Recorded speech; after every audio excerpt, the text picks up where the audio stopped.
আর তোর মা পাগল, আর বাবা মারা গেছে। তো সারাদিন তুই চালে টাকা পয়সা কয় টাকা পাইস? সারাদিনে 30 টাকা। 30 টাকা কি হয়? 30 টাকা তো একজন দিলে তো 10 টাকা দেয়, আবার 30 টাকা হয় কি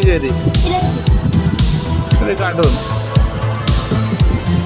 বিস্কুট দুপুরবেলা তো বিস্কুট খালি, তাহলে আবার কি ভাত খাওয়া লাগবো?